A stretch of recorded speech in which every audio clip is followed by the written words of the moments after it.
Parliamo prima di governo però, perché due cose. Intanto ce n'è una di cronaca, appunto, a proposito della cronaca, sta parlando il Presidente della Repubblica Napolitano e le leggo uno dei flash che ci è arrivati. Dice il Capo dello Stato: ad aprile bisogna tener conto dell'esperienza di Monti, come dire, una sorta di imprimatur sul professore per il governo che verrà.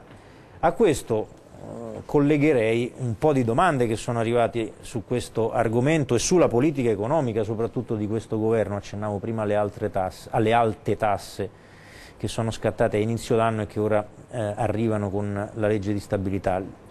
Lena Iodice: perché devo chiedere la ricevuta fiscale al dentista che mi fa capire che senza fattura pago 1.000 euro in meno, giustificandolo con il fatto che in tal modo fa solo il mio interesse? Dal momento che per il rimborso devo aspettare un anno, ci sono franchigia, tetto massimo e via discorrendo, perché mettere un tetto alle detrazioni inserendo in essa anche i mutui, quando il richiedente ha considerato nella quota mensile anche la percentuale del rimborso sulla quota interessi riconosciuta dallo Stato, tenendo presente in tal modo la sua reale possibilità di far fronte allo stesso? Insomma, questa è una domanda che prende di petto le modifiche introdotte sul fronte delle detrazioni IRPEF con la legge di stabilità. Quindi, allora, ricapitolando, un giudizio Monti bis, un giudizio sul Monti attuale e sul Monti bis appoggiato da Napolitano, una valutazione appunto su queste nuove norme della legge di stabilità.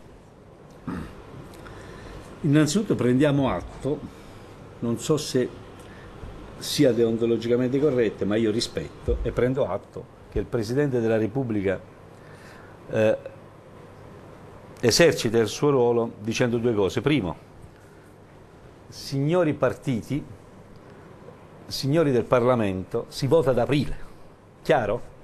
Quindi non vi permettete di sciogliere il Parlamento prima, perché nel modo dice si vota ad aprile, ha già deciso che non si vota prima e siamo in un governo tecnico non eletto e non voluto dai cittadini, che doveva servire solo all'emergenza e che invece serve adesso per la legislatura. Si è trasformato in governo di legislatura e quindi con una maggioranza politica, non più con una relazione tecnica. Quindi lei già qui sta attaccando Napolitano? No, assolutamente, ma per l'amore di Dio. Beh, però non le piace questa precisazione? Io ritengo che per quel che ho studiato, per quanto ho studiato diritto costituzionale, che il governo governa nei limiti, nei tempi e nei modi che lo stabilisce il Parlamento. E il Parlamento, se il governo ha la maggioranza in Parlamento, arriva fino ad aprile. Se non ha la maggioranza in Parlamento, e non io, ma ieri, è vero o non è vero che ieri, fammi da testimone, Bersani e anche Cicchito dall'altra parte hanno detto che con questa legge di stabilità non votano la fiducia? Quindi allora, grazie della testimonianza, ma adesso fa il complice. Allora, ma stabilito questa è cronaca. Però capisci? Beh, mi serve una testimonianza. Allora cosa voglio dire? Questo dire si vota ad aprile deve tener conto comunque del fatto che ci sia una fiducia ancora verso questo governo rispetto ai provvedimenti che fa, tra cui principalmente la legge stabilità, perché con questa legge di stabilità io mi auguro che i partiti, i gruppi parlamentari che appoggiano Monti non l'appoggino più, piuttosto si vada a votare prima, piuttosto che votare questa legge di stabilità così iniqua, così ingiusta, così inefficace, così divaricante fra pochi che stanno troppo bene e troppi che stanno troppo male. Lo dicono gli altri partiti, che siano coerenti, non facciano come col provvedimento anticorruzione, che dicono che non funziona e perciò lo votano. Stabilito quindi questa prima, diciamo così, incongruenza, l'altra cosa che dice il Presidente Napolitano è: dobbiamo tener conto del cosa ha fatto Monti. Dipende in che senso. Allora, il senso lo possono dare solo i cittadini. Ci sono quei cittadini che al governo Monti è piaciuto quel che ha fatto e ne voteranno i partiti che si propongono di continuare su quella scia. Sia chiaro, l'Italia dei Valori è una formazione politica che sta lavorando per costruire una coalizione, un programma e persone che rappresentano questa coalizione, questo programma alternativa al governo Monti. Quindi siano i cittadini a stabilire. Tenerne conto sì, ma ai fini di proseguirne l'attività o modificarla. Noi stiamo raccogliendo le firme contro la riforma Fornero, quindi modifichiamo ciò che ha fatto Monti. Altri partiti come l'UDC per esempio, dicono che esalteranno la riforma Fornero, andranno oltre ancora. Altri partiti come il PD un giorno dice che cambierà la riforma Fornero, un giorno dice che proseguirà, o più che un giorno, una parte dice in un modo o nell'altro. Forse devono chiarire al loro interno qual è il loro programma. L'Italia dei Valori, ed io personalmente ho scritto una lettera ai segretari politici che stanno facendo le primarie, PD, SEL e PSI, dicendo loro: riusciamo a costruire un programma di governo che sia alternativo al governo Monti, che nelle entrate e nelle uscite fanno lo stesso quadrare i conti, ma non facendolo pagare così come lo sta facendo pagare Monti ai più deboli e ai più onesti, ma invece che agli esodati, agli scudati fiscali, invece che andarci a comprare 130 aerei, andarci a fare un po' come si dice, di incentivo alle imprese che nascono, a quelle imprese che assumono a tempo indeterminato, e sulla legge stabilità. Ne faccio, proprio per rispondere a chi prima ci ha dato l'input. Sì, io personalmente sono dell'idea che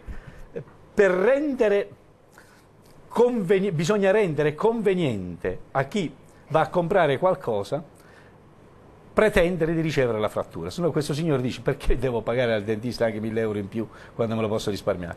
Rendere conveniente cosa vuol dire? Bisogna stabilire anche da noi un principio applicato in altre parti, che dall'imponibile, poi da tutto ciò che incassa, puoi scaricare prima di pagare le tasse ciò per cui hai già pagato le tasse una volta, e quindi lo puoi scaricare dalle tasse. Quindi se noi ci abituiamo a questa idea che è conveniente avere ricevute e fatture, tutte le chiedono e tutte le devono fare. Credo che questo sia uno degli obiettivi che deve dare il prossimo governo che verrà. Il secondo degli obiettivi è quello di andare a rivedere la spesa e le entrate in modo più selettivo e non orizzontale. Io personalmente non ho nulla contro la scuola e la sanità privata, ma siccome non tutto se lo possono permettere, preferisco quei 4 soldi che ho darla alla scuola pubblica a quella privata. Soprattutto deploro questo finto governo Monti, che con il suo ministro, per esempio, dell'istruzione, ha detto: diamo lavoro ai giovani, facciamo un concorso per 10.000 nuovi posti di insegnanti, virgola, per questa ragione togliamo i 10.000 precari che già hanno fatto il concorso e li rimandiamo a casa. Questo si chiama artifici e reagire per indurre in errore il cittadino a credere che questo governo sta facendo il proprio lavoro. 640 truffa aggravata, anche se quindi è un reato penale addirittura. Solo di tipo politico. Comunque mi pare evidente che lei dice no al Monti bis, no? Ma Monti neanche ministro dell'economia. Non soffro di masochismo, io no. Neanche ministro dell'economia se lo prenderebbe in un governo dopo il 2013. Ma per fare il ragioniere non ci volevano tutti questi professori, per far quadrare i conti facendolo pagare al primo che arrivano, a quelli a cui a Docoio Coio, non c'era bisogno di lui. Noi speravamo in Monti, ma ve lo ricordate? Allora, lei è stato testimone, come ha iniziato il discorso, come abbiamo cominciato. Vi ricordate quando è iniziato il governo Monti? Doveva rimettere a posto il grave dramma in Italia che c'era sul debito pubblico e sul blocco di quel che era il rilancio diciamo così, dello sviluppo nel nostro Paese. A un anno di distanza il debito pubblico di oggi, ma oggi un'ora fa certificato, è il più alto esistente, il 121-126%. 126,1%. Perché cala molto il PIL però, quello è il vero dramma. Ma cala il PIL, perché cala il PIL, prodotto interno lordo? Cioè non è che, non ho mica capito, perché chi sta al comando viene giustificato se si chiama Monti e viene criminalizzato se si chiama in altro modo.